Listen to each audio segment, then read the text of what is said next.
ሰላም ጤና ይስጥልን ውድ የቻናላችን ተከታታዮች የፕሮግራማችን ቤተሰቦች፣ ይህ አብዲራዋ ቲዩብ ነው።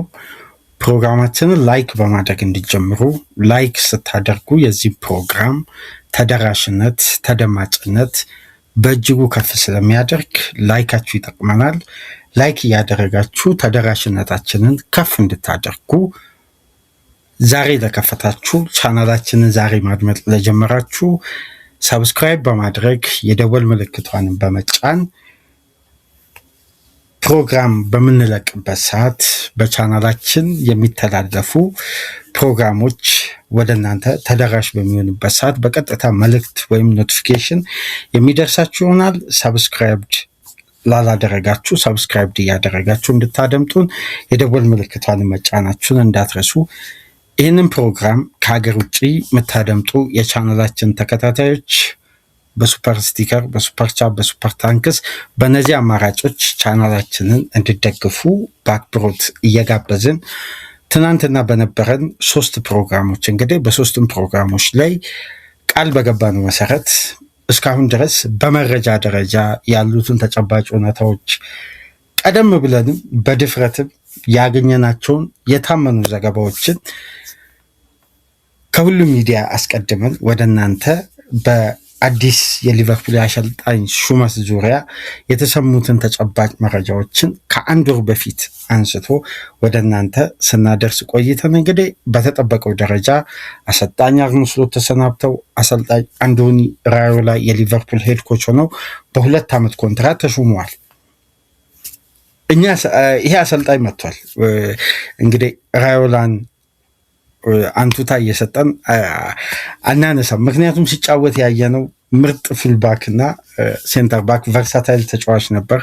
2013 ዲሴምበር ወር ሊቨርፑልም ለማምጣት በ25 ሚሊዮን ዩሮ ጥሩ ያልተሳካለት በተጫዋችነት ዘመኑ ወደ አንፊልድ ጥሪ ቀርቦለት ያልተቀበለውን እንግዲህ በአሰልጣኝነት ዘመኑ አንፊልድ መጥቷል።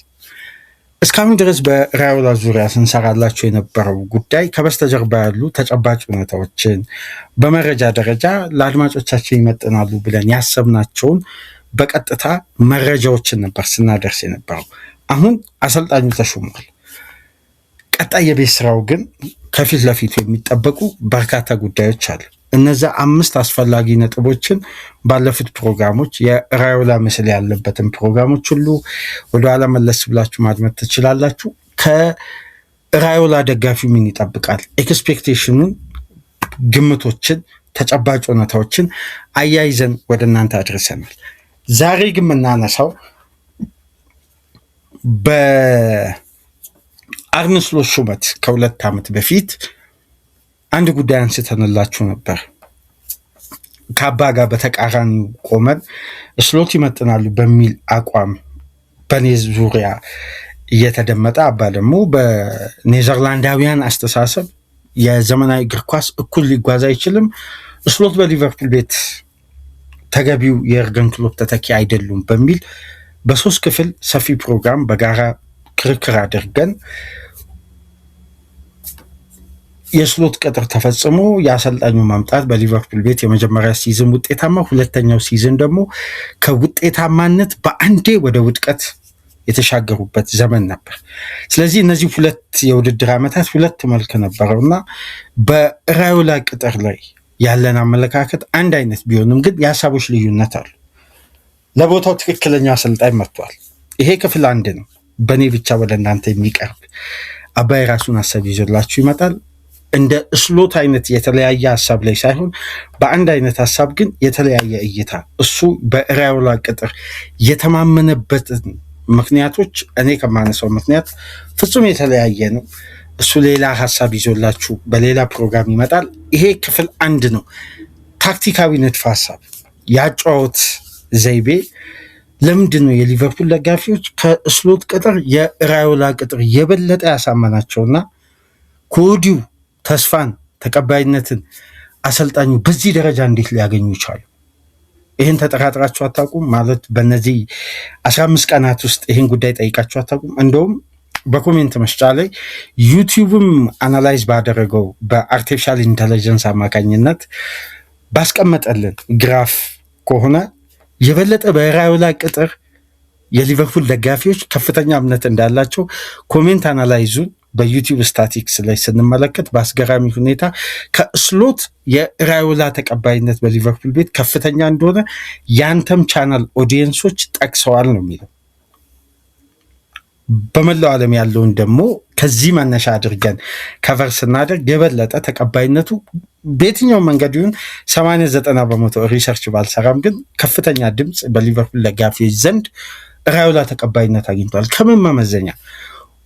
ዋንጫ በፕሮፌሽናል የስልጠና ዘመናቸው አንስቶ አያውቅም፣ ወይም ያሰለጠነበት አመታት ውስጥ ራዮላ በስኬት የተመዘገበለት ትልቅ ዋንጫ የለም።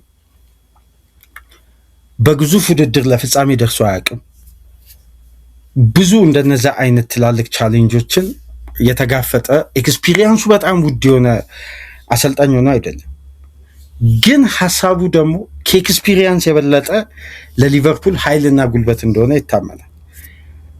የርገን ክሎፕ ወደ ሊቨርፑል ስልጣን ሲመጡ በአሰልጣኝነት የያዙት ሀሳብ ካላቸው የበስተጀርባ ታሪክ የበለጠ ከደጋፊው የፈለቀው ኢነርጂና እምነት ፍጹም ኃይል ስለነበረው ካላቸው ፓሽን፣ ያጫወት መንገድ፣ ፍላጎትና እግር ኳስን ደግሞ አብዝተው መውደዳቸው እነዚህ ጉዳዮችን ተያያዥ አድርጎ አስተሳሰቡም ከደጋፊ ኢነርጂ ጋር ስለሚጓዝ ለሊቨርፑል ስኬታማና ውጤታማ ሜንታሊቲ ትልቅ ግንባታ ሆነ። አሁን ያ አይነት ስፕሪት እንዴት ሊነቃቃ ቻለ ነው። እንዲሁ በደፈናው አንድ ጉዳይ አይመጣም። ነገር ግን ያ ያለፈው የውድድር ዓመት የተጠናቀቀው ሲዝን ዋን ኦፍ ዘ ወረስት ዲፌንዲንግ ሻምፒዮን ብለው የሊቨርፑል ደጋፊዎችን በሚያሸማቅቅ ቃላት ሲገለጽ የነበረው የስሎት የ455 ሚሊዮን ፓውንድ ኢንቨስትመንት የኪሳራ ሲዝን እና ለቶፕ 5 ቦታ በቴክኒካዊ ጉዳይ እንጂ በሊቨርፑል ንቃት ወደ ሻምፒዮንስ ሊግ ተሳትፎ አልገባም ተብሎ በተፈረጀበት ሲዝን ውስጥ የሊቨርፑል ደጋፊ ያ ባህል፣ ያ እምነት፣ ያ የስኬት ጎዳና፣ ያ የተፎካካሪነት አቅም፣ ያ የአሸናፊነት ጥንካሬና ፊር ፋክተር ሁሉ ከቲሙ ላይ ተገፎ ጠፍቶ የክለቡ ደጋፊዎች ክለቡን ስለሚወዱ ትኬት ቆርጦ ሜዳ እየገቡ የሚሳቀቁበትን ቡድን እስሎት እያሳዩን እንዴት የራዮላ ቅጥር ብቻ በዚህ ደረጃ መንፈሱን ስፕሪቱን ሊያነቃቃ ይችላል? በደፈናው አንድ ጉዳይ ይመጣ። እግር ኳስ ደግሞ ሀሳብ ነው። ሀሳብ ደግሞ ምን ይፈልጋል? ሂደት፣ ፕሮሰስ ይፈልጋል። ፕሮሰስ ውስጥ ደግሞ እምነት አለ። ያ እምነት ደግሞ ወደ ስኬት ያመጣል። ስለዚህ የፕሮሰሱ ጽንሰ ሀሳቡን ከወዲሁ በመገመት ደጋፊው እምነቱ ከፍ ብሎ ይሁን። እስቲ ከዚህ መነሻ እንነሳና ራዮላ የሰራው ግን ለአንዳንዳች አሰልጣኞች የቸገረውን የስልጠና ሂደት ራዮላ በእንግሊዝ በስፔን ምድር አቅልሎት የበለጠ ለቦታው ላይ 2.0 የርገን ክሎፕ የሚል ስም በሊቨርፑል ዙሪያ በሚታተሙ ትላልቅ ጋዜጦች፣ ትላልቅ መጽሔቶች ጭምር እየተገለጸ ነው የሚገኙ። 2.0 ክሎፕ ታስታውሳላችሁ? ኤድዋርድስ ባንድ ነበር 2.0 የሚባለው። ለምን ኤድዋርድ ዳግም መጥቶ ከራሱ ባንድ ጋር ሊቨርፑልን መምራት ጀመረ በሚል አሁን ያንን ስም ቀየሩትና አዲሱ ቨርዥን ክሎፕ 2.0 ሆኗል። ራዮላ ይሄ መነሻ ያደረጉት እንግዲህ ከጄጂ ፕሬሲንግ መነሻ በማድረግ ነው። ጄጂ ፕሬሲንግ እንደምታውቁት ካውንተር ፕሬስ ማድረግ ነው። የጀርመንኛ ቋንቋ ቢሆንም ወደ እንግሊዘኛ ትርጉሙ ተጋጣሚን በራሱ የሜዳ ክልል ካውንተር ፕሬስ የማድረግ የጨዋታ ስታይል ነው። ዘፋዘር ኦፍ ጄጂ ፕሬሲንግ ይባላሉ የርገን ክሎፕ። ግን ፕሬስ የማድረግን ሂደት አንዳንድ አሰልጣኞች በተለያየ አይዲዮሎጂ ይጠቀማሉ። ለምሳሌ ጋርዲዮላ ከኳስ ጋር ፕሬስ ማድረግ አንዱ የክሎፕ ስትራቴጂ፣ ቤልሳ ከኳስ ውጪ በርካታ ሩጫዎችን በማካሄድ እነዛ ሩጫዎች ድምር ውጤቶች በቀጥታ ወደ ማጥቃት መቀየር አለባቸው፣ መከላከሉ ራሱ ማጥቃት ነው ይባላል በቤልሳ አስተሳሰብ። በደንብ ተመልከቱ። የፕሬሲንግ ኢንቴንሲቲ መለኪያው የተለያዩ የጨዋታ ስትራክቸሮች አሉ። ለምሳሌ ሃይ ተርኖቨር አለ፣ ፖሴሽን ዎን አለ። የበለጠ ደግሞ ሶስተኛ የሜዳ ክፍል ላይ የሚኖሩ ስትራክቸራል በዲፌንሲቭ አክሽን ውስጥ ያሉ አታኪንግ ማይንዶች ተብሎ ቢገለጹ የጨዋታ ስታይሎች አሉ። እነዚህን ሁሉ ካታጎሪ አጣምሮ አንድ ቡድን በጋራ ሲያዋህድ ኢነርጂው ከፍተኛ ሲሆን የማሸነፍ ጥንካሬው፣ ፍላጎቱ በተጋጋለው ሰውነት ልክና በሮጦ ኪሎ ሜትር ልክ ፍላጎቱ ይጨምራል የሚል ምናባዊ የሜንታሊቲ ስትራክቸር ስላለ ይህንን የጨዋታ ዘዴ አብዛኛው ክለቦች ገና ኳስ አንድ ተጫዋች እግሩ ውስጥ በገባ ቁጥር ተጋጣሚ የሚያደርገው ፕሬሲንግን ሽሽት ራሱን ለአደጋ ይጥላል። በቅርብ ጊዜ አንድ አባባልን የየርገን ክሎፕን የጨዋታ ስታይልን ጁሊየን ኒግልስማን በሚሰጠው ቲቺንግ ክላስ ላይ ሲያብራራ ምን ይላል? በእግር ኳስ ውስጥ የመጨረሻ ፐርፌክት የሚባል ጌም ፕላን የለም ይላል። ምክንያቱም ክለቦች ኢፌክቲቭ ፐርፌክት ከሆኑ አንድ የጨዋታ ፕላን ፐርፌክት ሆነ ማለት በሁለቱ ክለቦች መካከል ስህተት የለም። አንዱ ከአንዱ የሚበልጥበት ኳሊቲና ጥንካሬ የለም። አጠቃቀምና የጨዋታ ስልት የለም። ስለዚህ እነዛ ጨዋታዎች ለደጋፊ ምንድነው የሚሆኑት? አሰልቺ ናቸው። አሰልቺነታቸው በመጨረሻው ድምር ውጤቱ እንደሚሆነው 0-0። ስለዚህ ጨዋታው ውበት እንዲኖረው አንዱ ቡድን የተሻለ እንዲሆን ማረጋገጫው የዛኛውን ቡድን ስህተት መጠቀሙ ነው። ለዚህ ደግሞ የክሎፕን የፕሬሲንግ ኢንቴንሲቲን ደግሞ ኒግልስማን መነሻ ያደርጋል። ይሄን ንድፈ ሀሳብ ይሄን የጨዋታ ካራክተር ለመጀመሪያ ጊዜ በስፔን ምድር በሁለተኛ ዲቪዚዮን አንዶኒ ራዮላ የሚባል ወጣት በባስክ ከተማ ኢዝራቤል በምትባል አካዳሚ ጉፔስኮ ውስጥ ያደገ የሚካኤል አርቴታ፣ የዛቪ አሎንሶ፣ የሚካኤል አሎንሶ አብሮ አደግ የቀድሞ የቢልባኦ ተጫዋች የነበረ የእግር ኳስ ህይወቱ ትልቁ ፓሽን ወደ አሰልጣኝነት ዘርፍ መሄድ ስለነበር እያንዳንዱን የጨዋታ ስልት ከመላው ዓለም ይከታተል ነበር፣ ያጠና ነበር። በአንድ አጋጣሚ የፔፕ ጋርዲዮላንና የየርገን ክሎፕን በጀርመን የነበራቸውን የጨዋታ ስልትን ጥናታዊ ጽሑፍና ሪሰርቻቸውን ለታዳጊና ለወጣት አሰልጣኞች ኮቺንግ ይሄ ክላስ ሲሰጡ እነ ሰባስቲያን ሆኔስ እና አንዶኒ ራዮላ፣ ዛቪ አሎንሶን ጨምሮ አሁን ዘመናዊ እግር ኳስ ያፈራቸው ወጣት ተጫዋቾች በወቅቱ እግር ኳስን ያቆሙ ይሄን ክላስ ይወስዱ ነበር። ጀርመን ላይ ይሰጥ ነበር። ጋርዲዮላ እንግሊዝ መጥቶ ራሱ ጀርመን እየሄደ ይሄን ቲቺንግ ይሰጥ ነበር ለተወሰነ ጊዜ። ከዛ የጀመረው የራዮላ የስልጠና ፍላጎት ራዮ ቫሊካኖን ሁለተኛ ዲቪዚዮን ቡድን እያለ ነበር የያዘው። በያዘበት ዓመት ራዮ ቫሊካኖ በቀጥታ ወደ ስፔን ዋና ዲቪዚዮን ማሳደግ ቻለ። በቀጥታ አሳደገ። ማሳደጉ ብቻ አይደለም፣ በቀጣይ የውድድር ዓመት ራዮ ቫሊካኖ 12ኛ ሆኖ አጠናቀቀ። በቀጣዩ ሲዝን 11ኛ ሆኖ አጠናቀቀ። የራዮላ የአሰልጣኝነት ኬሪር የሚያስደንቀው ጉዳይ ካለፈው ዓመት ቀጣዩ ዓመት ደግሞ ሁሌም ቡድኑ ፕሮግረስ ያደርጋል። ሁሌም በውጤትም በእንቅስቃሴም ስኬታማነቱም ኢፌክቲቭ ስኬታማ ምላችሁ ባለበት ስታንዳርድ ደረጃ መጎልበቱና መሻሻሉ። እዚህ ውስጥ ደግሞ ሻጅ ክለብን እያሰለጠነ መቆየቱ መዘንጋት የለብን። ታዲያ ለምንድን ነው የእሱ ቡድን ፕሮግረስ የሚያደርገው? በየአመቱ ዝቅታ የለም፣ ከፍታ ብቻ። ዝቅ ማለት የለም፣ ከፍ ግራፉ ሁሌም ወደ ላይ ከፍ የሚል ቡድን ነው። ስለዚህ በዚህ አሰልጣኝ የአስተሳሰብ ቅኝት ውስጥ ያሉ ስትራክቸሮችን ጠለቅ ብለን ከመረመርን አንዳንድ ክለቦች ሊደፍሯቸው ያልቻላቸውን ሪከርዶችን የራዮላ ቡድን ግን አቅልሎ ሪከርዶችን ይሰብር ነበር። ይህም ፕሮግራም ወደ እናንተ ለማሰናዳት አንዳንድ ቪዲዮዎችን መመልከት ነበረብኝ ስላችሁ ነበር ትናንትና በነበረን የኢንሳይድ ሊቨርፑል ፕሮግራም ላይ። ለምሳሌ አንድ ጉዳይ ላንሳላችሁ። የአንዶኒ ራዮላ ራዮ ቫሊካኖ በባርሳ ተሸንፎ እንደማያውቅ ታውቃላችሁ። ይሄን 4 ጨዋታ አድርጓል በላሊጋ። ከ4ቱ 3ቱን አሸንፏል ባርሳ። አንድ ጊዜ ነው አቻ ወጣው። 3ቱን ባርሳ አሸንፏል። እንደውም አንድ በወቅቱም የተመለከትኩት ትናንትና ደግሞ በድጋሚ 90 ደቂቃውን ያየሁትን ጨዋታ ላስታውሳችሁ።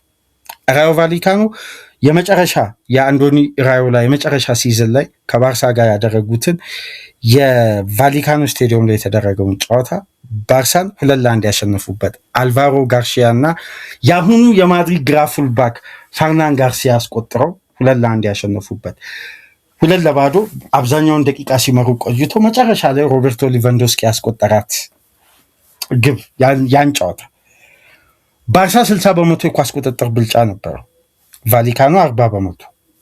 ይህን ቁጥር የማነሳበት ዋነኛ ምክንያት አሁን ስትራክቸራል ታክቲካል አናላይዝ የምናደርግበት የራዮላን ቡድን አጠቃላይ ስለ ሃይ ኢንቴንሲቲ እግር ኳስ በተለይ መሐመድ ሳላ እኔ ብለቅም ሊቨርፑል ወደ ቀድሞ አይደንቲቲ ወደ ሄቪ ሜታል ፉትቦል መመለስ አለበት ብሎ የጠቀሰውን ያን ጨዋታ በበለጠ ፍጥነትና አካል ብቃት ለመመለስ የተዘጋጀ አሰልጣኝ ነው የመጣው፣ የበለጠ ከክሎፕ ቡድን። ይህን ስላችሁ ቁጥሮች አሉ፣ ማስረጃዎች አሉ። የመጀመሪያውን ጨዋታ በግሌ ማስታወሰውን ልንገራችሁ። ራዳሚል ፋልካኦ በዩሮፒያን ቆይታው የመጨረሻ በአውሮፓ ምድር የነበረው ቆይታ የአንዶኒ ራዮ ቫሊካኖ የፊት መስመር አጥቂ ሆኖ እና ራዳሚል ፋልካኦ አስደናቂው ሪካርድ በአትሌቲኮ ማድሪድ ቤትም እያለ ባርሳ ላይ የሚያስቆጥራቸው የግብ ቁጥሮች ናቸው። እና ማስታወሰው በ2021 በኦክቶበር ወር በራዳሚል ፋልካኦ ብቸኛ ግብ የአንዶኒ ራዮላ ቫሊካኖ ከ19 ዓመት በኋላ ባርሳን ሲያሸንፍ ሮናልድ ኩማን ከስራቸው የተሰናበቱበት ጨዋታ ነበር በደንብ የምናስታውሰው። እና በዛ ጨዋታ ላይ የራዳሚል ፋልካኦ ብቃት የአንዶኒ ራዮላ ታክቲካል ጂኒየስ መሆን ዛሬ ላይ አባ አርነ ስሎት ሳይቀጠር በፊት ራዮላኑ ለሊቨርፑል አሰልጣኝ መሆን አለበት ብሎ የሚከራከረው በነገራችን ላይ ይሄን ጨዋታ የራዮላን ቫሊካኖ መመልከት ከጀመረ በኋላ በአንዶኒ ራዮላ አባ በጣም ተለክፏል ማለት ይቻላል። በነገራችን ላይ በተጠናቀቀ የውድድር ዓመት በጣም ቦርንማውዝን ሲደግፍ ነበር። በራዮላ ምክንያት ምንም ሌላ ምክንያት ቦርንማውዝን በጣም ይደግፍ ነበር እና ረጅም ጊዜ የራዮላን የጨዋታ ስልት ከስፔን አንስቶ እስከ እንግሊዝ ድረስ ይህ አሰልጣኝ በአነስተኛ በመካከለኛ ቡድን ይሄን ያክል ተጫዋች እየተሸጠበት ይህን የመሰለ ቡድን መገንባት ከቻለ ትልቅ ክለብ ለሊቨርፑል የሚመጥነው አሰልጣኝ ይሄ ነው ይል ነበር ክሎፕ መልቀቃቸውን ይፋ ካደረጉበት ጊዜ አንስቶ። አሁን ወደ ጨዋታው ወደ ሄቪ ሜታል እንቅስቃሴ ስንመጣ ምንድን ነው በሊቨርፑል ቤት አሁን ያን የክሎፕን ያጫወት ስልት ዳግም የማምጣት በበለጠ ጥንካሬና መብላላት ይፈለጋል። ለዚህ ታዲያ ሁነኛ ግለሰብ ተደርጎ የተመረጠው አንዶኒ ራዮላ ነው። በመጨረሻ ሲዝን በራዮ ቫሊካኖ የራዮላ ቫሊካኖ አንድ በ5ቱ ትላልቅ ሊግ ያልተጠበቀ ቁጥር አስመዝግቦ ነበር። ሪካርድ ከባየር ሙኒክ በመቀጠል በሃይ ተርኖቨር በ5ቱ ትላልቅ ሊግ ሁለተኛ ቡድን ነበር። 73 ሃይ ተርኖቨር ያደረገ በ2022-23 ከትሪፕል ዊነር ማንቸስተር ሲቲ ጭምር። አድማጮች እዚህ ጋር ልብ በሉ፣ በመብለጥ ይሄ በርንማውዝ አይደለም፣ ራዮ ቫሊካኖ ነው ይሄን ቁጥር ያስመዘገበው። ሪቻርድ ሂውዝ በቀጥታ ራዮላን ሲመለምል ለበርንማውዝ አሰልጣኝነት የመጀመሪያ ተቀዳሚ ትኩረቱ የነበረው ይህንን ስትራክቸራል ታክቲካሊ አናላይዝ አድርጎ ይሄ አሰልጣኝ በዚህ ቡድን ውስጥ ይሄን መገንባት ከቻለ ቦርንማውዝን ቢመጣ በረጅም ርቀት ያሳድጋል የሚል እምነት ጫረበት። በወቅቱ ለመጨረሻ ጊዜ በርንማውዝ አሰልጣኝ ሆኖ ሲያሰለጥን የነበረው ማርክ ኦኒል ነው። ታስታውሳላችሁ፣ የቀድሞ የዌስትሃም አማካይ፣ ከዛም በኋላ በርንማውዝ አሰልጣኝ ነው። የሪቻርድ ሂውዝ በጣም የቅርብ ወዳጅ የሚባለው በጣም የቅርብ እና በፕሪሚየር ሊግ የመጨረሻ የ2022-23 የውድድር ዓመት በርንሞዝ በሊጉ በጣም አነስተኛ ፖሴሽን ያሸነፈ፣ ከፍተኛ ፖሴሽን የተወሰደበት፣ አነስተኛ ሙከራ ያደረገ፣ ከፍተኛ ሙከራ ያስተናገደ፣ ከፍተኛ ኤክስፔክትድ ግብ ክሬት የተደረገበት፣ አነስተኛ ኤክስፔክትድ ግብ ክሬት ያደረገ ቡድን ነበር።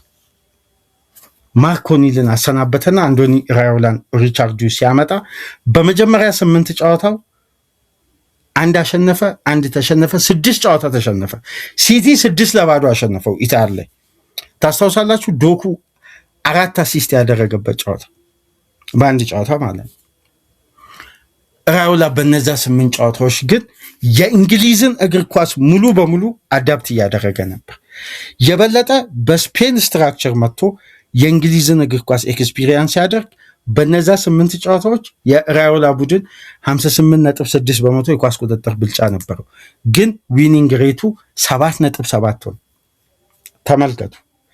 ከዛም በኋላ ኦፍ ዘ ቦል ያለው ሙቭመንት ላይ አተኮረ።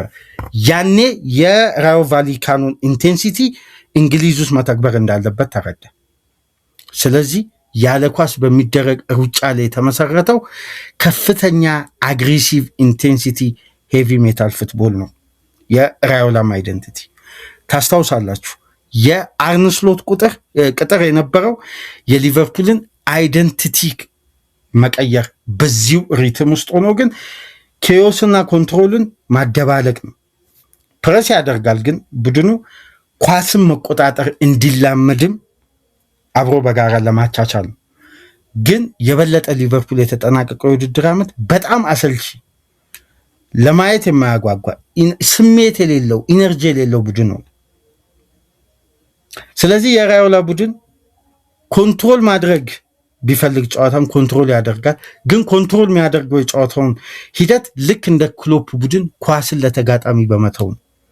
ምክንያቱም የራሱን ዞን እንዴት ማጠር እንዳለበት ስትራክቸራሊ ፕረስ እያደረገ በኢነርጂ መጫወት ስለሚችል። ለዚህ ደግሞ አንዳንድ እስቲ ቁጥራዊ መረጃዎችን እንመልከት። ለምሳሌ አንድ አስገራሚ በ3 ተከታታይ የውድድር ዓመት በእንግሊዝ እግር ኳስ ለ3 ተከታታይ ዓመት ለምሳሌ ሊቨርፑልን ካስታውሳችሁ 2018-19 97 ነጥብ አምጥተው የርገን ክሎፕ ዋንጫ ማንሳት አልቻሉ። ምክንያቱም 98 ነጥብ የሚያመጣው ጋርዲዮላ ስላለ። በቀጣዩ ዓመት ግን 99 አምጥተው ዋንጫውን አነሱ። 2021-22 ደግሞ የሊቨርፑል አስደናቂ ሲዝን ነበር። የበለጠ ለ4 ዋንጫ ተጫውተው 2 ዋንጫ ያሳኩበት። በእነዚህ 3 ዓመታት ሊቨርፑል ከሃይ ተርኖቨር 3ኛ የሜዳ ክፍል ኳስን ከነጠቁ በኋላ በፈጣን የሽግግር ማጥቃት ባደረጉት ሙከራ ሊቨርፑል በእነዚህ 3 ዓመት በድምሩ 148 ሙከራዎችን አድርጓል። ሊቨርፑል ከሃይ ተርኖቨር ነው የምላችሁ፣ በክፍት ከሆነ እንቅስቃሴ፣ ከቆሙ ኳሶች፣ እያንዳንዱ ሂደት እንዳለ ሆኖ ግን ከመልሶ ማጥቃት 3ኛ የሜዳ ክፍል በተደረገ ሃይ ፕሬሲንግ ማለት ነው። በዚህ እንቅስቃሴ የየርገን ክሎፕ ኢንቴንሲቲ በዘመናዊ እግር ኳስ ገዢ ሆነ፣ ዶሚኔትም አደረገ። ይህንን ኢንቴንሲቲ ክለቦች ባህል አድርገው መላመድ ጀመሩ፣ ማለት በራሳቸው ክለብ መተግበር ጀመሩ። ያለ ኳስ የሚደረጉ ፈጣን የፕሬሲንግ ኢንቴንሲቲዎች። በዚህ ሂደት እንግዲህ ሊቨርፑል ለ3 ዓመታት ያስመዘገበው ሪከርድ በየትኛውም ቡድን አልተሰበረም ነበር ራዮላ ወደ እንግሊዝ ምድር እስከሚረግጥ ድረስ። 148 ነው ያልኳችሁ ከሃይ ተርኖቨር 3ኛ የሜዳ ክፍል የተደረገ የሙከራ ውጤት ማለት። ባለፉት 3 ተከታታይ የውድድር ዓመት በርንማውዝ ከየትኛውም የእንግሊዝ ክለብ 147 ሙከራ አድርጓል ከሃይ ተርኖቨር። ከክሎፕ ሊቨርፑል በአንድ ሙከራ ነው የሚያንሰው። ራዮላ ሳላ የለውም፣ ራዮላ ማኔ የለውም፣ ራዮላ ፈርሚኖ የለውም። ራዮላ እነዛ 3 ድካም አልባ በአንድ ወቅት ዚዳንና ሞድሪች ክሩስንም ጨምሮ 2 ሳምባ የተገጠመላቸው ነው የሚመስለው። የሊቨርፑል ተጫዋቾች ሜዳ ውስጥ ለተጋጣሚ የማሰቢያ ጊዜ አይፈቅዱም አማካዮቹ ሲሉ የነበሩት ያ ስፔስ የማይፈቅደው መሮጥ መዛል የማይስተዋልበት በመሮጡ ከፍተኛ ሜዳን የማካለል ሽፋን አታኪንግ ሰርዱን ዲፌንሲቭ ኦርጋናይዜሽኑን እኩል ባላንስ አድርጎ የሚጠብቀው የአማካይ ክፍል ዋይናልደም፣ ሄንደርሰን፣ ፋቢኒዮ ወይም ሚልነር፣ ኬይታ እነዚህ ተጫዋቾች አማራጮች ለራዮላ የሉትም። ግን ይሄን ፕሬሲንግ ተግብሯል። ባለፉት 3 ዓመት ጋርዲዮላ አለ፣ አርቴታ አለ። ስሎት የሊጉ ሻምፒዮን ሆኖ በዚህ ስትራክቸር አልነበረም ጨዋታዎችን ሲያሸንፉ የነበረው። ስለዚህ ፕሬሲንጉ ይመለሳል ወይ? የበለጠ በተቀናጀና በሃይ ክላስ ተጫዋቾች ነው የሚመለሰው። አሁን የሚመለስበትን ስታንዳርድ ከግምት ውስጥ አስገቡ። የበርንማውዝ ስኳድ ደረጃና ሊቨርፑል የያዘውን ክላስንና የስብስብ ጥራትን አስፈሪነቱ ስሎት እኮ ነው የሊቨርፑልን ኳሊቲ መና ያስቀሩት ወይም ያወረዱት እንጂ የሊቨርፑል ተጫዋቾችን ያለፈውን ሲዝን ተውትና ባለፉት ዓመታት የነበራቸውን ክላስ ዝም ብላችሁ ተመልከቱ። የትኛው ተጫዋች ነው በየትኛው ክለብ ቤንች የሚሆን ከነበራቸው ስታንዳርድ?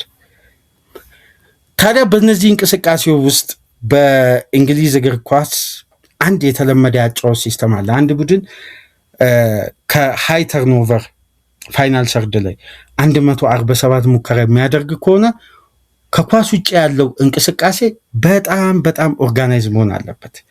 በዚህ ሂደት እንግዲህ ምን አይነት ሩጫ ቢያደርጉ ነው የሚለውን ጉዳይ መመልከት አለብን። ምክንያቱም የሩጫቸው አይነት ስፒዱ በጣም የተቀላጠፈና ኢፌክቲቭ ካልሆነ የአምናው ሊቨርፑል ታስታውሳላችሁ፣ በ34 ጨዋታ ሊቨርፑል በ26 ዓመት ውስጥ በ34 ጨዋታ በተጋጣሚ አውትራን ሆኖ አያውቅም። በሩጫ ተበልጦ አያውቅም። ኪሎ ሜትር ከቨር በማድረግ ምን አይነት ይሄ የፈዘዘ የሊቨርፑል እንቅስቃሴ እንደነበር ማስተዋል እንችላለን። ሜዳ ውስጥ ንቃት የጎደለው ለዚህ ኮነ ደጋፊው ነርቪ ስሜቶች ሜዳ ላይ ደጋግሞ የምናስተውለው ብስጭት፣ ፍላጎት የጠፋበት አመርቂ ያልሆነ እንቅስቃሴው የተዋሃደበት ስትራክቸር ራሱ ይሄ ስበት ያለው ወይም የተደራጀ ነው ብሎ በብዙ መመዘኛዎች ራሱ ቢጠና ምላሽ ለማግኘት የሚቸግር ስትራክቸርን ስናይ ነበር። አሁን የመጀመሪያው ጉዳይ ምን መሰላችሁ? በዚህ የጨዋታ እንቅስቃሴ ውስጥ ምን ያክል ሜትር ነው በፍጥነት በሜትር ፐር ሰከንድ ከቨር የሚያደርጉት ነው ከባዱ ጉዳይ።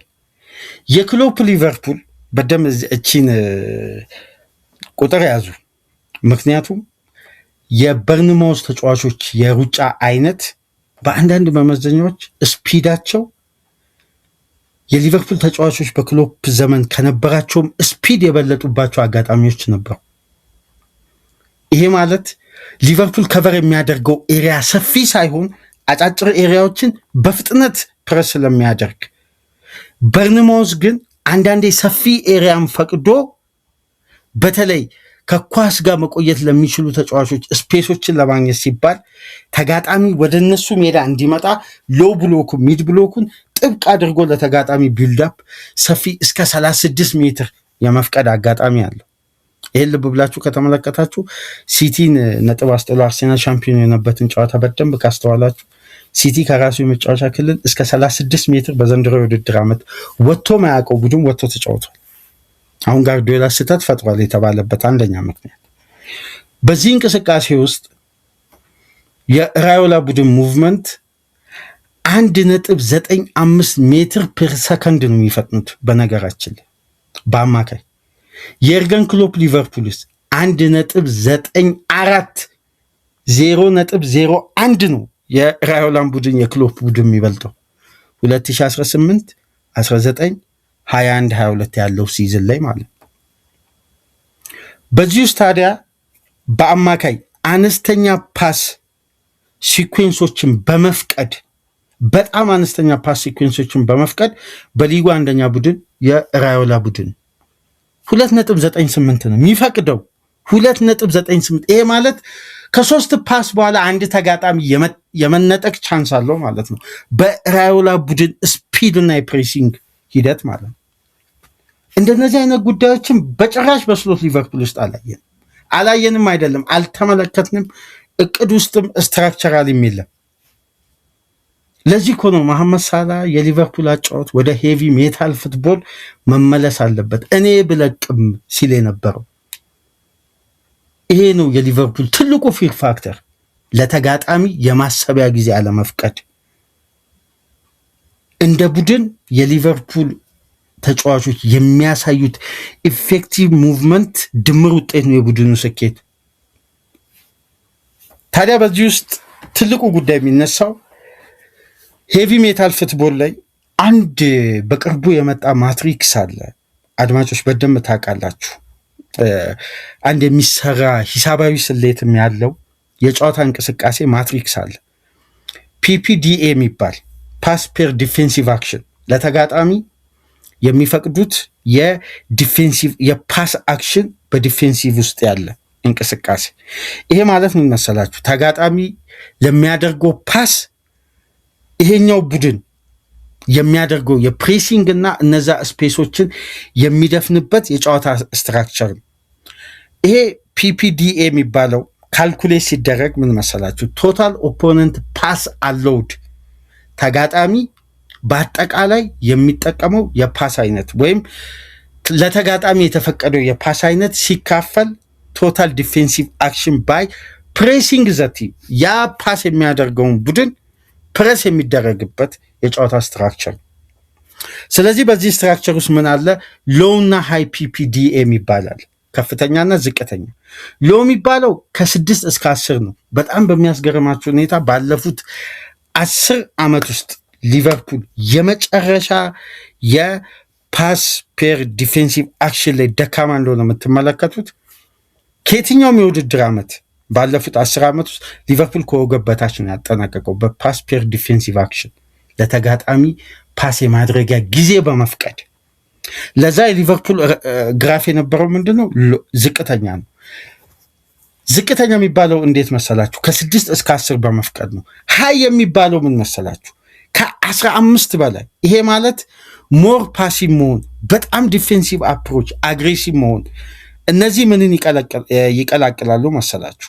ኢንተርሰፕሽንን፣ አግሬሲቭሊ አንድን ጨዋታ ላይ የሚደረጉ ቀጥተኛ ታክሎች። ይሄ ታክል በነገራችን ላይ አግሬሲቭሊ ታክል ሲባል በተክለሰውነት ተጠቅመው ለአደጋ የሚዳርግ ለካርድ የሚዳርግ አይደለም። ለምሳሌ 1v1ዎችን በፍጥነት የማሸነፍ ዱዌሎችን፣ ኤሪያል ዱዌሎች ሊቨርፑል በተጠናቀቀው የውድድር ዓመት በኤሪያልም ግራውንድም በዱዌሎች ብቻ የሊቨርፑል ግራፍ 34.5 በመቶ ወርዷል ወደታች። ይህንንም ጉዳይ ከግምት ውስጥ አስገቡ። እያንዳንዱ ስትራክቸር ሊቨርፑል እንዴት ከሄቪ ሜታል ሲስተም እየተላቀቀ እንደመጣ። ይሄ ስትራክቸር ነው እንግዲህ ታክቲካሊ አንፊልድ የመጣው ድጋሚ። አሁን የሊቨርፑልን ስብስብ ስታዩ ታክቲካሊ በእያንዳንዱ ዞን ላይ ያሉ ቴክኒካል ተጫዋቾች የመሮጥ አፕሮቻቸውና ፍላጎታቸው በስሎት ቅብብልና የጨዋታ ፎርሙላ ውስጥ መገደባቸው ለዚያ ጨዋታ በጣም ከባድ አድርጎባቸዋል እና ይሄ ከባድ ሆኗል። አሁን ለምሳሌ ሊቨርፑል የመጨረሻ ሃይ ፓስ ፔር ዲፌንሲቭ አክሽን ላይ ሃይ ስታንዳርድ ሃይ የሚባሉት ውስጥ ነው የተካተተው። ለምን? ለተጋጣሚ ከ15 በላይ ፓሶችን መፍቀድ ነው ከባዱ። ሎ የሚባለው ከ6 እስከ 10 ዝቅተኛ ፓሶችን መፍቀድ ነው። በዚህ እንግዲህ በፕሪሚየር ሊጉ አንዶኒ ራዮላ እስከሚመጣ ድረስ በአስደናቂ ሁኔታ በዚህ ስትራክቸር ላይ የሚታወቁ አሰልጣኝ ቢኖር ይላል የርገን ክሎፕ ብቻ ናቸው። ከዛም በኋላስ አንጂን ፖስተኮግሉ። ከዛም በኋላ ግን በዘላቂነት ከክሎፕ መልቀቅ በኋላ በዚህ እንቅስቃሴ ውጤታማ የሆኑት አንዶኒ ራዮላ ናቸው። ለተጋጣሚ ከዚህ በላይ የፓስ ቁጥር አይፈቅዱም።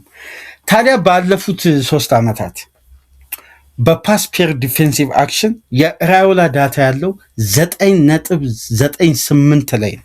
ተጋጣሚ በከፍተኛ ኢንጂንና ፕረስ ኳስን ለመንጠቅ የራዮላ ቡድን ፕሬስ በሚያደርግበት እንቅስቃሴ ውስጥ በአማካይ የተፈቀደው የፓስ ቁጥር ማለት ነው። ይሄ ምን ያክል ሶሊድ እንደሆነ አንደኛው ማሳያ መንገድ ነው። በዚህ ደግሞ በሊጉ ስንተኛ ነው? ባለፉት 3 ዓመት ሁለተኛ ነው።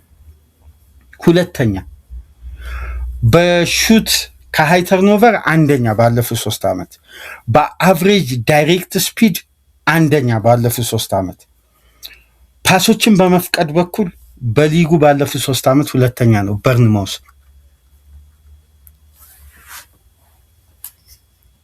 እሺ ታዲያ የራዮላ ቡድን ከስሎት ቡድን ከየርገን ክሎፕ ቡድን ጋር ሲነጻጸር ፖሴሽኖችን በማሸነፍ የክሎፕ ቡድን 57.7 በአማካይ፣ የስሎት ቡድን 40.4 በደንብ ተመልከቱ። 40.4 የክሎፕ ቡድን 57.7 የራዮላ ቡድን 49.8 ከስሎት ቡድን ይበልጣል፣ ከክሎፕ ቡድን ያንሳል።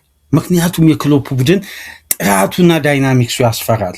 አስፈሪነቱ ግንባታው በአስደናቂ ኢንጂነሮችና በእግር ኳስ ሳይንቲስቶች የተገነባ በየርገን ክሎፕ የእግር ኳስ ፍልስፍና የታነጸ ግንባታ ስለነበር የማይነቃነቅ መሰረት ስለነበረው አስፈሪነቱ ለ10 ዓመት ነው የቆየው በሊጉ።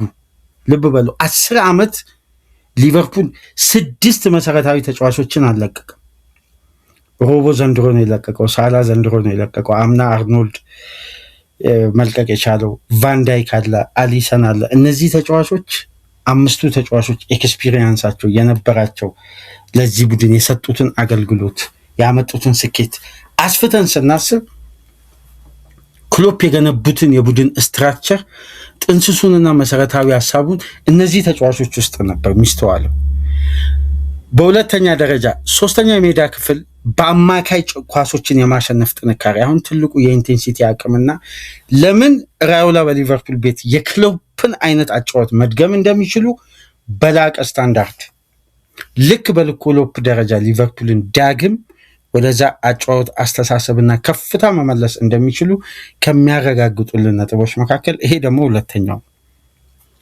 ፖሴሽኖችን ሶስተኛ የሜዳ ክፍል የማሸነፍ ጥንካሬ፣ የፕሬሲንግ አቅም የክሎፕ ቡድን 5.6 ያሸንፍ ነበር በየጨዋታው በአማካይ። የስሎት ቡድን 4.1 ልብ በሉ 4.1። የራዮላ በርንማውዝ 5.2 ከክሎፕ የሚያንሰው በትንሽ ቁጥር። ሃይ ተርኖቨሮችንስ በየጨዋታው የክሎፕ ቡድን 9.6 የስሎት ቡድን 7.7 የራዮላ 8.7 ነው የሚያሸንፈው 8.7። ታክሎችንስ በየጨዋታው ይሄ ደግሞ የበለጠ ምን ያክል ቅድም ያልኳችሁ የራዮላ ቡድን የመሮጥና አግሬሲቭ የመሆን አቅሙ ከክሎፕ ቡድንም ሊበልጥ ይችላል ያልኩባቸው ዋነኛ ምክንያቶችን ልንገራችሁ። አንደኛው ጉዳይ ታክል። እንደውም እኮ የክሎፕ መጨረሻ ላይ ቴክኒካል አፕሮች እና ቴክኒካል ፕሬሲንግ ጀመሩ እኮ ከአግሬሲቭ ይልቅ። ሰቦዝ ላይ ነጣቂ አይደለም፣ ማካም ነጣቂ አይደለም፣ ግራቨንበርግም ነጣቂ አይደለም። ኤንዶ ሊጉን አዳፕትድ እስከሚያደርግ እኮ ማካሊስተር ነበር 6 ቁጥር ተጫዋች የነበረው ምናስታውሰው ሲዝን። በዚህ መሰረት የክሎፕ ቡድን 16.6 ታክሎችን ያደርጋል። የስሎት ቡድን 14.4 ነው የሚያደርገው። የራዮላ ግን 18.1 ነው የሚያደርገው። ከስሎትም ከክሎፕም ቡድን ይበልጣል ታክል ላይ ያለው አፕሮች ማለት። እሺ ሙከራዎችን፣ ሹቶችን አሁን ትልቁ ቁጥር ላይ ደርሰናል። ኢንቴንሲቲ ማለት በሊቨርፑል ኮሊደር ላይ የተጻፈው ሁሌም የምላችሁ አወር አይደንቲቲ ኢዝ ኢንቴንሲቲ የሚለው ትልቁ ስትራክቸር በአታኪንግ ውስጥ ከላይ ምናልባት የፔፕ ላይንደርስን መጽሐፍ ለተመለከታችሁ ኢንቴንሲቲ የሚለውን መግቢያው ላይ በርካታ ነጥቦችን ያነሳና ሹት ፍሮም ፋስት ብሬክ ኢንክሉዲንግ ጎልስ ብሎ በጣም እዛ ጋር የሚያብራራው መንገድ በጣም የሚያስደንቅ ዘገባ ማለት እዛ ጋር ነጥቦችን ነው የሚያነሳው። እንደውም በአንድ ወቅት ታስታውሳላችሁ ጂሚ ካራገር እና አንድ የሊቨርፑል እኮ ዘጋቢ እኮ በጣም ኢንቴንሲቲ የሚለውን መጽሐፍ እኮ ተችተዋል። የሊቨርፑልን ገበና አጋለጣችሁ ብለው ለምን ታተመ፣ ለምን ክሎፕ ፈቀዱ ብለው። የክሎፕ ቡድን በየጨዋታው ከዚህ አጫወት ከፍተኛ ሙከራ በማድረግ በሊጉም ሪከርድን 2.6 የስሎት ቡድንስ 1.5 የራዮላስ 2.2 አሁን ይህንን ተመልከቱ። ታዲያ የራዮላ በርንማውስ ታክቲካሊ በጣም ተብላልቷል፣ ተዋህዷል። ኳሊቲ ግን ትልቅ ልዩነት አለ እግር ኳስ ላይ። ሊቨርፑል ኳሊቲ አለው፣ መብላላት፣ መሬት የወረደ ሀሳብ፣ የአሸናፊነት ጥንካሬ፣ የአንፊር ፋክተርና ኃይል ግን ይዞ መዝለቅ አልቻለም በስሎት ውስጥ። አሁን በዚህ አጫወት ውስጥ ፓስ ፔር ዲፌንሲቭ አክሽንን ስንመለከት የክሎፕ ቡድን 9.1 ነው። ይሄ የፕሪሚየር ሊጉም ሪካርድ ነው። የማይፈቅደው በጣም ኢንቴንሲቲው ለተጋጣሚ በማይክሮ ሰከንድ ውስጥ ያለው ማንቱማን ዱዌል ጥንካሬ እኮ ለማመን ይከብዳል። ወደኋላ ቪዲዮዎችን እስቲ የ2018 19 20 ቪዲዮዎችን ሃይላይቶችን ተመልከቱ። የሊቨርፑል ተጫዋቾች ስፒድ እና የፕሬሲንግ አቅም ከአንዳንድ ተጋጣሚዎች ጋር እንደውም አይመጣጠኑም ሜዳ ውስጥ የሚያደርጉት ሩጫ። የስሎት ቡድን ግን 11.9 ነው ማለት በጣም በከፍተኛ ፕሬሲንግ ባለመጫወቱ የተነሳ ተጋጣሚ ፓስ የሚያደርግበት ለተጋጣሚ የሚፈቅደው የፓስ ቁጥርን ደግሞ ስታዩ የበለጠ ፓስ ፔር ዲፌንሲቭ አክሽኑ የሊቨርፑል በጣም ዝቅተኛና ደካማ ነው። የራዮላ ቡድን ቅድም እንደነገርኳችሁ 9.98 ነው። ይሄ ሃይ ኢነርጀቲክ ቡድን መሆኑን የሚያሳይ ነው። አሁን ስለ ፖሴሽን የኳስ ቁጥጥር ስናነሳ ራዮላ ወደ ሊጉ ከመጣ በኋላ አንድ ባህል አምጥቷል። በስፔን እግር ኳስን መቆጣጠር ተጋጣሚን ለማሸነፍ አሪፍ አጋጣሚ ይፈጥራል ተብሎ የስፔን የእግር ኳስ ባህል ወደ ኳስ ቁጥጥር ከተቀየረ የፔፕ ኢራ፣ የዴል ቦስኬ፣ የአራጎኔዝ አስተሳሰብ በደንብ ገዝቷል ይህን የስፔን ዘመናዊ እግር ኳስ። የራዮላ ቡድን ግን ያለ ኳስ የሚደረጉ ሩጫዎችንና አግሬሲቭነትን ስለሚፈልግ ተጋጣሚን የማሰቢያ ጊዜና በቂ ስፔሶች እንዳያገኝ ጥብቅ ሆኖ መቆየት ስለሚፈልግ የበለጠ ኳሱን ለተጋጣሚ ሰጥቶ ፕረስ ስለሚያደርግ የፖሴሽን ቁጥሩ አነስተኛ ነው ከክሎፕን ቡድን ከስሎትን ቡድን። ይሄ ለፕሬሲንግ እና ለኢነርጂ አጫወት ካለው ምርጫና ፍላጎት የተነሳ ነው። በዚህ ረገድ እንግዲህ ያለ ኳስ በነበሩ እንቅስቃሴዎችና አነስተኛ ፖሴሽኖችን በተጠቀመበት ጨዋታዎች ሁሉ የራዮላ ቡድን ጨዋታን የማሸነፍ ጥንካሬው በከፍተኛ ቁጥር በሊጉ የተመዘገበ ነው ይላል አንቶኒ ራዮላ፣ አዲሱ የሊቨርፑል አሰልጣኝ። የሄቪ ሜታል ፉትቦል ስትራክቸሩ አጠቃላይ ዲቴሎቹ እነዚህ ናቸው።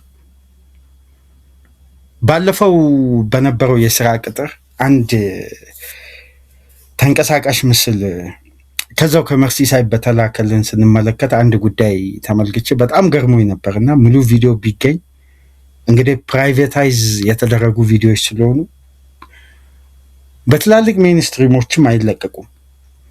ራዮላ የስራ ቅጥራቸው ከመፈጸማቸው በፊት ለ3 ሰዓት በፓወርፖይንት ለዴቪድ ፋሎ፣ ለባሪ ሃተን፣ ለሪቻርድ ሂውዝ፣ ለማይክል ኤድዋርድ የበለጠ ደግሞ እሳቸው እንዲመጡ ስሎትም እንዲባረሩ ትልቁን ተጽዕኖ የፈጠረው ጁሊያን ዋርድም የሊቨርፑል አጠቃላይ አመራሮችና የፌኔ ስፖርት ግሩፕ ተወካዮች የአዲሱ ስትራክቸር ቁጭ ብሎ በአንድ ስቱዲዮ ውስጥ በፓወርፖይንት ራዮላ እያንዳንዱን ነጥብ በፓወርፖይንት ለእነዚህ ኃላፊዎች ገልጸዋል። ከዛም በኋላ ነው ኦፊሻሊ የሊቨርፑል አሰልጣኝ እንዲሆኑ የተመረጡት።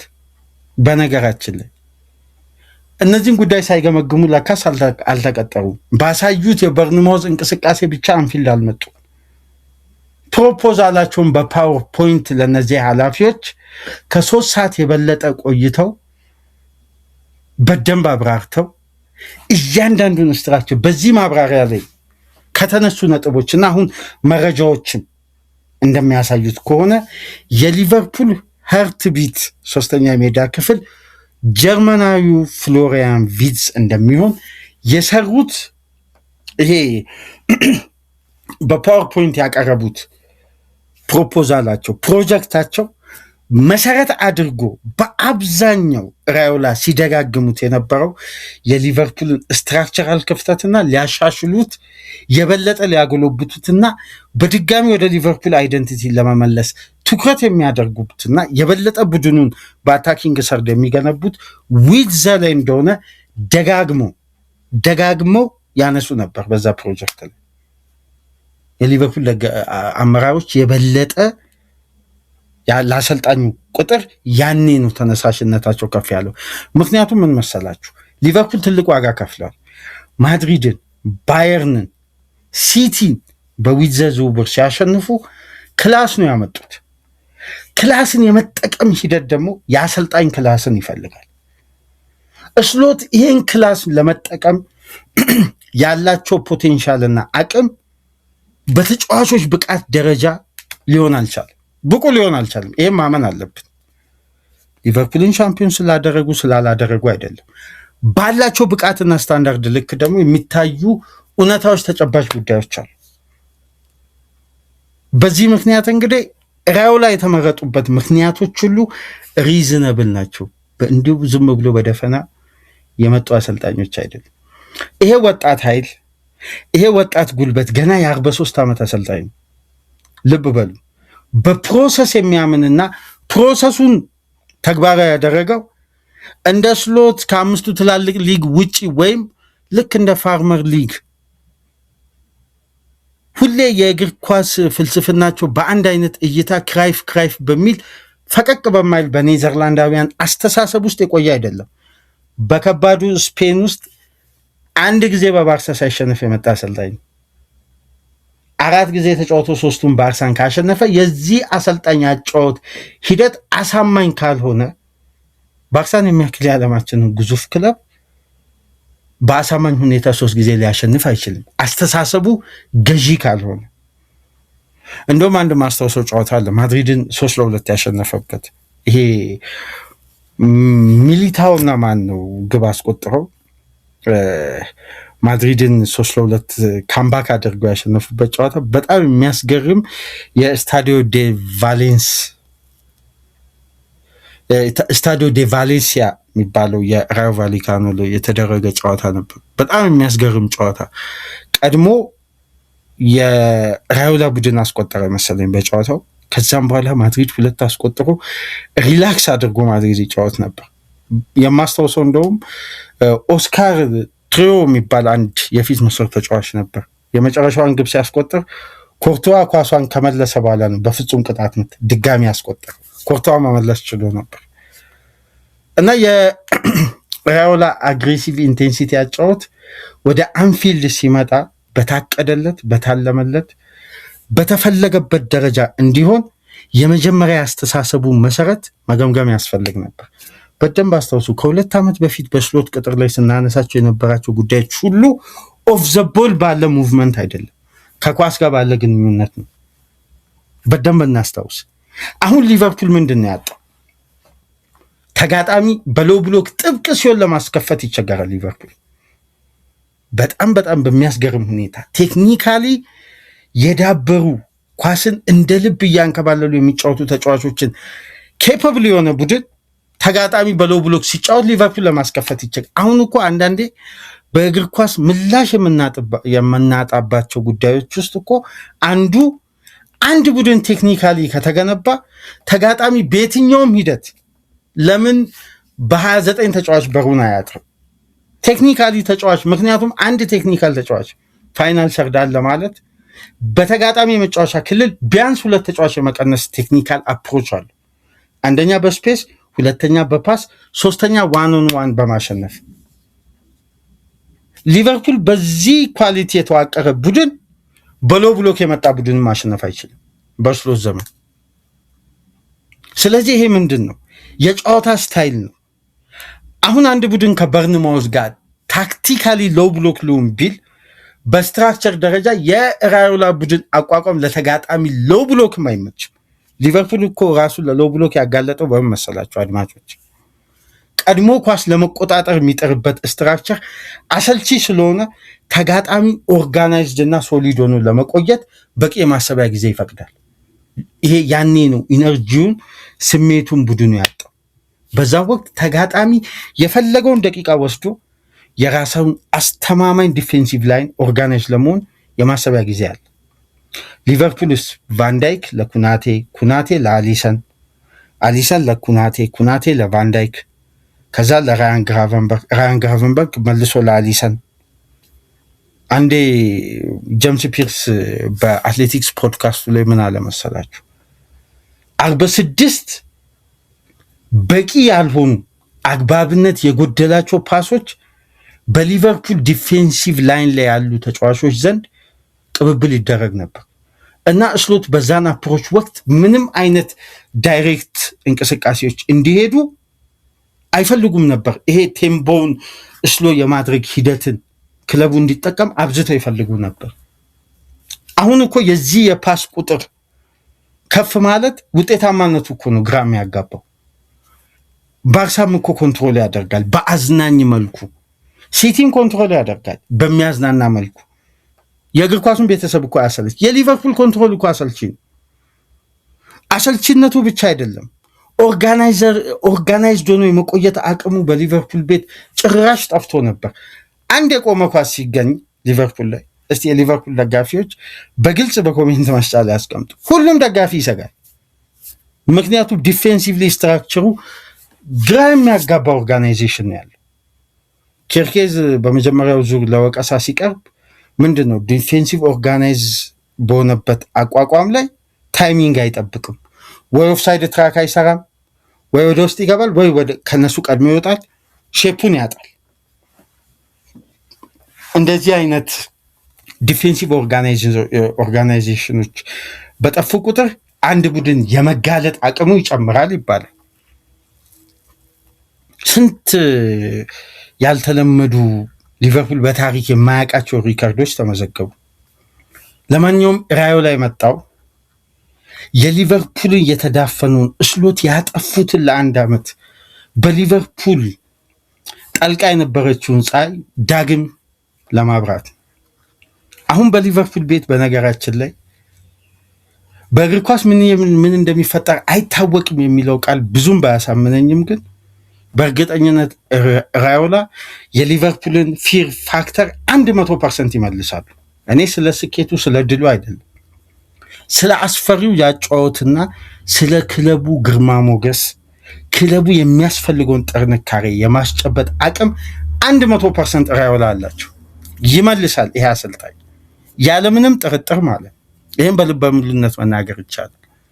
ለምን? የምናየው ጉዳይ ተጨባጭ ስለሆነ ገና በሚሳሉ ተስፋዎች አይደለም፣ መሬት ላይ በወረደ አስተሳሰብ ቡድን ስለሚገነባ። ሁለተኛውን ጉዳይ በኮሜንት መስጫ ላይ በተደጋጋሚ የተጠየቁት ጉዳይ ስላለ ይሄን ነጥብ ላንሳና ፕሮግራማችንን እናብቃ። ስለ ራዮላ ቡድን ፊትነስ። በእርግጥ ክሎፕን በሊቨርፑል ቤት በምን ይቸገሩ ነበር? ኢንቴንሲቲ የተጫዋቾችን ፊዚካል ፊትነስ ይፈልጋል። የክሎፕ ቡድን አመቱን ሙሉ ፊዚካሊ በዛ ሩጫ ውስጥ እንዲቆይ ክሎፕ ታስታውሳላችሁ፣ አንድ ተጫዋች 12 የዶሮ ብልት እንዲበላ ይደረግ ነበር። በደንብ ታስታውሱ ከሆነ እና ጀምስ ሚልነር አንዴ ምንድን ነው በሊቨርፑል ቤት የሰለቸክ ነገር? ምንም በሊቨርፑል ቤት የሚሰለቸኝ ነገር የለም፣ ግን ቀን በቀን ጧጧ ዶሮ እንድንበላ የሚደረገው ነገር አሰልቺ ነበር አለ። ያ ፊዚካሊ የተጫዋቾችን ስፒድ ይሄ ድካም አልባ ለማድረግ በሊቨርፑል የእግር ኳስ ሳይንቲስቶች ተጠንቶ የተገኘ ጉዳይ ነበር እና ተጫዋቾች ጠዋት ግዴታ ነው ከትሬኒንግ በፊት እና በጣም ከባድ ነበር ትሬኒንጉ። ኢቢዛ ምናምን የነበረውን ትሬኒንግ ታስታውሳላችሁ? የሊቨርፑል ተጫዋቾች ምርር ብለው ትሬኒንግ ለማቆም የመረጡበት ጊዜ ያ የሊቨርፑል አስፈሪው ቡድን። አሁን በራዮላ ስብስብ ውስጥ በርካታ ተጫዋቾች ትሬኒንግ ያቋርጣሉ፣ አይችሉም። በጣም ከባድ ትሬኒንግ ነው። ግን ከራዮላ የትሬኒንግ አሰለጣጠንና የተጫዋቾች ፊትነስ ደረጃ ስንመለከት አሁን ያለው ኳሊቲ ዴብዙ ከተጠናከረ እንደሚባለውም እነዚህ ተጫዋቾች ከመጡ ፊዚካሊ ዘንድሮ ዊዘ አዳፕት አድርጓል። ኢሳቅ ጉዳቱን አጠናቋል። አዳዲስ ተጫዋቾች ጎልብተው በአዲስ ፍላጎት በአዲስ አስተሳሰብ ነው የሚመጡት። ስለዚህ ራዮላ ይህን አዲስ ፍላጎትና አዲስ ቡድን እውነት ለማቀናጀት ይቸገራሉ ብለው ያስባሉ? ስሎት ከሙከሩት አስተሳሰብ እኮ ፍጹም ጭራሽ የማይገናኝና ክሎፕን የሚመስል ቡድን ነበር ሲያሳዩን የቆዩት በቫሊካኑ በበርንማውዝ። በስራ የሚያምን አሰልጣኝ፣ በግዢ ሳይሆን በስራ የሚያምን አሰልጣኝ የትኛውንም አይነት የእግር ኳስ አስተሳሰብ ይያዝ መሬት ማውረድ ይችላል። ስራ ነው። በፕሮሰስ በሂደት በትሬኒንግ የሚያምን አሰልጣኝ አንድ ቡድን ጊዜ ሊፈጅ ይችላል፣ ስኬታማ መሆኑ አይቀርም። ምክንያቱም ራዮላ ተጫዋች ሲጎዳ ለሰበብ ሳይሆን አካዳሚን ተመልክቶ ተጫዋች የማጎልበት ቀጥታ ስራ ነው የሚሰራው። አሁን እኮ በሊቨርፑል ቤት ቀጣይ ዓመት ይሄ የሊግ ካፕ የኤፍኤ ካፕ ክሎፕ እንዳስለመዱት ወጣት ተጫዋቾች ሲፈነድቁ ሲጫወቱ በደንብ እናያለን። እንደ ልብ የማይሸጡ የነገ ሊቨርፑል ተስፋዎችን እንመለከታለን። ለምን? የፕሮጀክት አካሄዱ በአብዛኛው ከዚህ የእግር ኳስ አስተሳሰብ ጋር ተያያዥ ስለሆነ ወጣት ጉልበት ይፈልጋል። በየጊዜው የሚታደሰው ደግሞ አካዳሚ ውስጥ በጎለበቱ ተጫዋቾችና በከፍተኛ ኢንቨስትመንት ሳይሆን በመካከለኛ ተጫዋች ጥራትን መጠበቅ ነው። ይሄ ደግሞ አንድን ቡድን እንዴት ውጤታማና ስኬታማ እንደሚያደርግ ክሎፕ በሊቨርፑል ቤት ማረጋገጫ ሰጥተው አስመስክረው ሄደዋል። የክሎፕ ትክክለኛው አልጋ ወራሽ አንዶኒ ራዮላ እንደሆነ እኔ በግሌ ያምናለሁ። እስቲ የእናንተን ሀሳብ አስተያየት በኮሜንት መስጫ ላይ አስቀምጡ። ከተመቻችሁ ላይክ አድርጉ። ሀሳብ አስተያየታችሁን በኮሜንት መስጫ። እግር ኳስ ነፃ ሀሳብ ስለሆነ የምናነሳው ሀሳቦች ለእግር ኳሱ ቤተሰብ ይመጥናል ይሆናል ብለን አገናዝበን ከማይክ ጀርባ አባ በርካታ ሀሳቦችን አስጥሎኝ ነው በነገራችን ላይ እናንተ ጋር መረጃ ይዤ የሚመጣው። ይሄ እንደዚህ ነው ለሱ ለእናንተ እንደማቀርበው ለሱ መጀመሪያ ፕሮግራሙን አቅርቤ አይ ይሄ ለአድማጭ አይመጥንም፣ ይሄንን ነገር ይሄ መረጃ አሁን ካለው ጊዜ ጋር ጥሩ አይመጣም፣ ለሌላ ጊዜ ይሄ መረጃ ይሁን። ምክንያቱም አብዛኛው መረጃዎች ከሱ ስለምቀበል ብዙ እርምቶችን ከሱ ጋር ከተሻገርኩ በኋላ ወደ እናንተ መጣውና ይመቻቻል ብዬ ተስፋ አደርጋለሁ። መስተካከልም ያለበት አስተያየታችንን በኮሜንት መስጫ አብራችሁ አያይዛችሁ አስቀምጡ። ላይክ፣ ሼር፣ ሰብስክራይብ ማድረጋችሁ እንዳትረሱ። ከሀገር ውጭ የምታደምጡ በሱፐር ስቲከር፣ ሱፐር ቻት፣ ሱፐር ታንክስ ድጋፍ አድርጉ። ተጨማሪ ሌሎች መረጃዎች ካሉ ብዙም ሳንቆይ ወደ እናንተ በድጋሚ ተመልሰን እንመጣለን። የአንዶኒ ራዮላ የጨዋታ ንድፈ ሀሳብን ከክሎፕ ኢንቴንሲቲ ጋር አነጻጽረን ከስሎት የተሻለ አሰልጣኝ አንፊልድ መድረሱን የመጀመሪያ ክፍል በእንዲህ መልኩ ለእናንተ ይዘን መጣን። በሌላ ክፍል በሌላ ፕሮግራም ተመልሰን እንመጣለን። ሰላም ቆዩ።